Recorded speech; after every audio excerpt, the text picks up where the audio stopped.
All right, so now a very exciting topic, decision trees. So what are decision trees?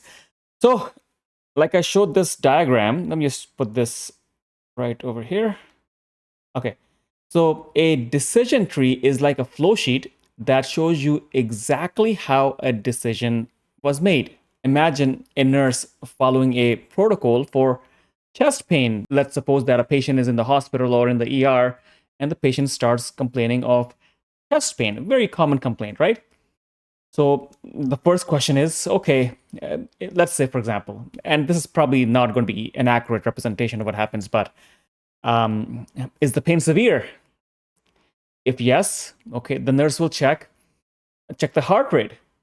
Okay, so let's suppose that the heart rate is over 100 beats per minute. So that basically means tachycardic, right? That the heart rate is higher than what it should be. Ideally, heart rate should be less than 90, right? Okay, so the patient has severe pain, really bad pain, and the heart rate is also high. Heart rate is also high. The patient is in some type of distress, right? Okay, the next step the nurse is supposed to do, let's say, for example, it's check the blood pressure. So the protocol says that if the blood pressure is also high, you have the severe chest pain, you have the heart rate that is high, and the blood pressure is also high. So that, as per, let's say, some protocol is call the doctor immediately.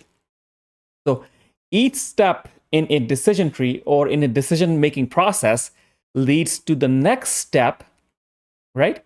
And this is based on simple yes and no questions. So this is how we will do decision trees, and it can get really complicated.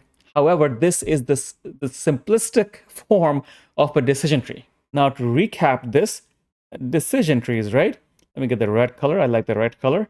So decision trees are AI systems that make decisions by asking a series of simple questions, just like following a medical protocol or a flowchart. And we gave this example. Imagine if a nurse following a chest pain protocol, is the pain severe? Yes, check the heart rate. If the heart rate is over 100, check the blood pressure. If the blood pressure is also high, call the cardiologist, call the doctor immediately. And why this matters? Yeah, this is important to note. It matters, especially in medicine, because it is good to know and to understand why a decision was made.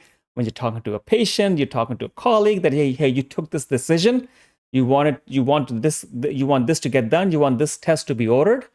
You need to be able to explain yourself why we made this decision. So let's say, for example, if an AI recommends surgery, both the patient and the doctor want to know the reasoning. Of course, the doctor is there to understand the reasoning, right? So decision trees provide this transparency, and you can follow the exact path of logic that the AI used. And normally, an experienced doctor, a well learned and an experienced doctor, they run through these decision trees in their mind all day long, every single minute. And in a way, we are using AI to replicate this same process. All right, so possibly replicate, and you are being provided with a very knowledgeable, well-studied, and experienced older physician that the younger physicians can take benefit of by using these AI models. Let's go through some of these examples. And now, before that, let's just finish up this page. That why it matters in medicine, it is important to understand, crucial to understand why a decision was made. This decision trees provide complete transparency. You can follow the exact path of logic the AI use, and you can look it up if you want to look at the database. Okay, this is the stepwise process that the AI took. Advantages, again, complete transparency, easy to verify, builds trust between patient and healthcare providers. So the patients can understand exactly why a recommendation was made, and then the patient can make an informed decision, and provide consent for anything that the doctor is recommending. And again, the doctors can verify that the AI considered all of these relevant factors because that was the algorithm fed into the AI. Medical students can learn from this decision-making process. Of course, they have this in books. This will be another way for them to see, okay, this is what the AI is doing, and well, the AI is in congruency with the medical literature. So Healthcare providers can provide and check each step of the reasoning. And if new information does become available, it is easy to see how it would change a recommendation because these steps are being followed.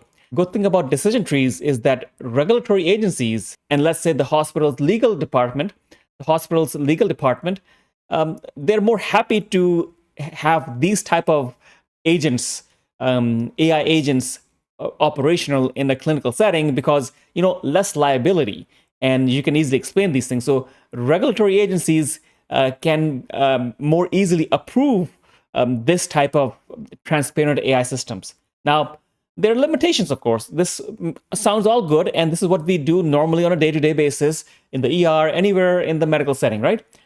But there are some trade-offs, and there are some limitations. So let's take, for example, complexity trade-offs. So if it's simple, if a decision tree are simple, it is easy to understand, but it end up missing subtle relationships between all the different factors. And there might be other factors that need to be considered that are not part of, let's say, a simplistic decision tree. All right, I'm going to give you an example. So complex trees that capture more nuances can become, unfortunately, too complicated to follow easily for the human mind, or at least a physician that is not that experienced. So that is sort of a trade-off, and you may have a little bit of a difficulty explaining the results and the reasoning. So that is one caveat. Let's go into an example and understand this a little better. All right, so let's look at this. Chest pain, a very common presentation. And in the hospital, your main purpose is, number one, pick up something that is immediate. Pick up something that is really harmful, really killing the patient practically on an immediate basis. For chest pain, one of the biggest things that could happen in chest pain, or the most horrendous things that could happen with the patient coming in with chest pain, is something called an aortic dissection. That is the biggest vessel of the biggest blood vessel of the body that comes out from the heart. It has a tear in it, and it's rupturing, and that could be pretty dangerous. I don't want to get into the medical aspects of it, but that could be pretty dangerous. Dear all, I hope you are doing great, and that you are liking these lessons, and you are enjoying, and you are learning. And I did want to suggest something as an option for you. Only if you are one of those who want to have this content in a more organized manner, there is a program that I have set up that you can find in the description. It absolutely is not necessary. However, it is only for those who do thrive in an organized approach, and there just might be a few more goodies there as well. Anyways, I wanted to share this, and now back to the video. And that, my friends, is normally presents as sudden severe chest pain, sudden severe tearing pain. So your number one step, the model and the doctor, the model as well as the doctor, they are looking out for this sign first.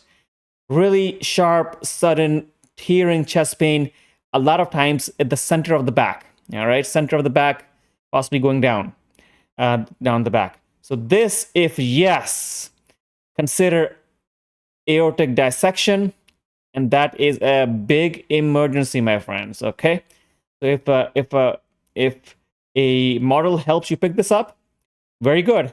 All right, so if this is not the case, no, right? You're going down your decision tree. Make this a nicer circle. Oh, that was a terrible circle. Okay, so look at this. If this was not the case, next observation or question is the pain with exertion, and is it relieved by rest? Now, that's a typical sign of angina or heart type pain, where there is a blockade in the blood vessel, perhaps, or there is diminished flow in your coronary vessel. So when you exercise, you have more oxygen demand, and in the situation where the blood flow is limited, you will have chest pains with that activity. And when you sit down and rest, those chest pains likely to go away. So if that is the case, in this step, if this is the case, then okay, this could be angina, chest pain, coronary artery disease. So yeah, we have this answer here. This is this is our answer that the AI has been telling us, and any doctor will know that as well. Well, if this is not the case, well, then you ask further. Let's say, for example, I mean, this is not 100% medical, but just to give you an idea about how this can be trained. So is there any associated fever, anything else happening? Well, yeah, okay. So if there's fever and cough, then, well, you could also have pneumonia. Pneumonia can also present with chest pain. All right. So first you do in medicine, you rule out the dangerous causes, the dangerous aspects. You rule out the things that can be killing the patient almost on an immediate basis, right? Then you go and progress to a lesser important diagnoses. All right.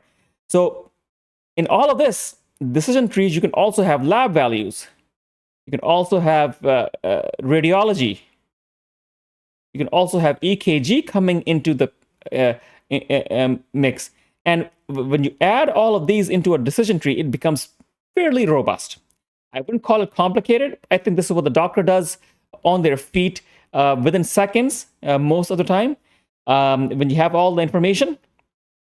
But this all can be added into your decision tree. Going back to our cycle, our progress that we're making over here. So, okay, this fever and cough, well, maybe consider pneumonia and an infectious etiology, right? If that is not the case, yeah, it could be something else. Is there any burning, right? It could be acid reflux if there's any burning, right? GERD-like symptoms. If let's say, for example, the pain is sharp, worsened with breathing, right? Doctors who do this on a daily basis, they know all of these questions. So yeah, it could be other problems. Like over here, we have pleuritic pain, pneumothorax. They could have sharp pains, and it could be musculoskeletal pain. So we have this diagnosis over here. We can also consider that, hey, there's also anxiety and a panic disorder is also in the differential, right? So all of these things go through a certain flow, yes and no type questions. And this is, my friends, a basic decision tree. And let's talk a little bit more. Let me give you an example of complexity. A simple decision tree for heart attack might consider just the age, the chest pain type, the radiation, associated symptoms, blood pressure, perhaps, let's say. However, a complex decision tree may go a little further, right? It may be a better doctor, a doctor who's looking at and asking the right questions at the right time when it's pertinent, and that is what a good doctor is, right? So a good decision tree will be the same. They will ask for not just age or the gender, they will look for the family history, the multiple different types of chest pain characteristics. The doctor will look at more factors, heart rate, blood pressure, troponins, EKGs. Has it been relieved by any pain medication, or has it been relieved by nitro? Did aspirin make any difference? What was the person doing at that particular moment? What are the patient's medications? What are the lab results? What are the EKG findings? So a seasoned doctor will look at all of these things, and they will look at it very quickly. They will understand these things happening fairly quickly, and they will look at the patient. The patient looks toxic. The patient looks in distress. All of these things and the type of distress. A seasoned doctor can tell the type of distress the patient is happening, that the patient is going through, and they can say, okay, this is exactly this. All right. So, well, AI may not be that unique in understanding the nuances of a patient's presentation. However, AI can help out, right? So these are decision trees, and as we discussed, these are generally easier to do. They are actually easier to code. From the coding standpoint, these are actually fairly easy. So now what we need to know is what type of different aspects can be worked on using decision trees. So patient coming into the ER or any urgent care perhaps. So initial screening and triage, very easy for decision trees to work on these things. Cancer screening recommendations can be provided. Cancer screening approach, step-by-step approach can be looked at through this. Vaccination schedules, preventative care guidelines, then anything that is protocol-based. For example, a post-surgical care instructions, medication dosing guidelines, follow-up care scheduling, All of these things can be easily set up. Risk assessment protocols, sepsis protocols. So these are some of the utilities, some of the aspects where decision trees can be applicable. Now, a few more things to consider as a healthcare professional who is utilizing some decision trees. What you would want to do, what you would want to do is not just trust it blindly, right? Always see the path, see or ask. Uh, Maybe you can do it verbally. Can you show me how the AI reached this recommendation? And it will give you an example. Yes, this patient is 65 years old, and the chest pain is left-sided, radiating to the left upper extremity, associated with diaphoresis, that is sweating, palpitations, bit of anxiety, and it's also aggravated by exertional activity and relieved by rest. So it sounds to be cardiac and etiology. So you could ask the AI. All right. So you verify the information, see if the AI has the correct information, medical history, all the symptoms. Then you would see, okay, understand the alternatives. Ask what would happen if any of the key factors were different. What if the blood pressure were lower, perhaps, right? What if the patient was 5 years older? Will the recommendations change? For example, treatment of blood pressure. It changes with age. It changes with other symptoms. It changes with patients feeling lightheaded or history of falls. Your blood pressure criteria is where you end up adding medication or removing medication. It all changes based on the patient's presentation and history. So decision trees are good, but there are nuances. What I see is that you need to have the human in the loop with any of these decision trees. The doctor, the nurse, they all will be looking to not 100% follow the decision tree. They will be looking to take its lead, perhaps, but think on their own as well. Okay, it's helpful for them, and it can look at everything, all the records quickly, give you the answer. However, it's you who has to make the final decision. But it is going to be an ongoing process, and together with the systems, with the tech teams, and you involved as the subject matter expert, a decision tree might recommend a certain treatment based on standard factors, but you are the clinician.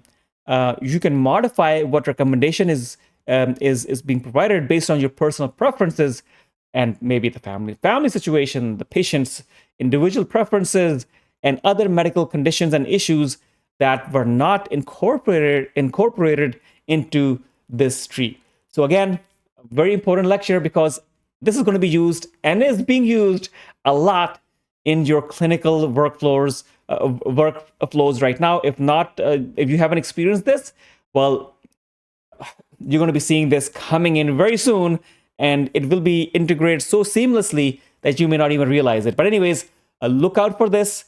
And yeah, hopefully you enjoyed and learned from this session. Thank you.